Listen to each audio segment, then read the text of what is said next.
निवेदन दिलं होतं त्या अगोदर अजून पुन्हा आज परिस्थिती बिकट झाली, खड्डे पडलेले रस्त्याला.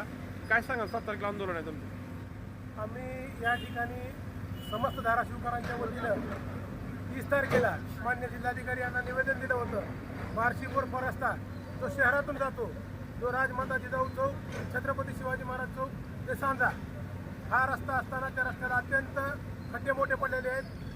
मागच्या वर्षी त्या खड्ड्यामध्ये पडून एका तरुणाचं निधन झालं होतं, परंतु प्रशासनाला कुठलीही जाग आली नाही.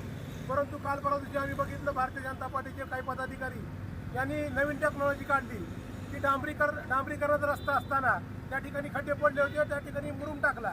परंतु ते आज मुरुम बघा तुम्ही, पाऊस पडला फक्त 15 मिनिट तर त्या मुरुमाचा अक्षरशः चिखल झाला आहे आणि त्या खड्ड्यात टाकलेला मुरुम पूर्ण निघून गेलेला आहे आणि या ठिकाणी अक्षरशः तळ साचलं होतं. आम्ही प्रशासनाला वारंवार सांगितलंय की या कामाचं उद्घाटन 9 महिन्यापूर्वी भाजप आमदार राणा पाटील यांनी केलं होतं, परंतु अद्याप देखील शहरामध्ये काम चालू झालेलं नाही.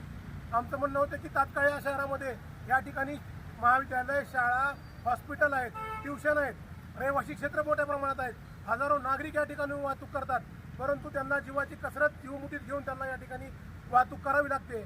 आम्ही या माध्यमातून तुमच्या सर्व पत्रकार माध्यमाच्या बांधवाच्या माध्यमातून समस्त धाराशिवकरांना आवाहन करतो की येणाऱ्या 7 तारखेला म्हणजे परवा दिवशी 7 ऑगस्ट वार गुरुवार सकाळी 11 वाजता RP कॉलेज समोर या रस्त्याचं काम तात्काळ व्हावं यासाठी रास्ता रोको आंदोलन करण्यात येणार आहे. तरी आपण सर्व धाराशिवकर म्हणून या ठिकाणी यावं ही आपल्या सर्वांना नम्र विनंती.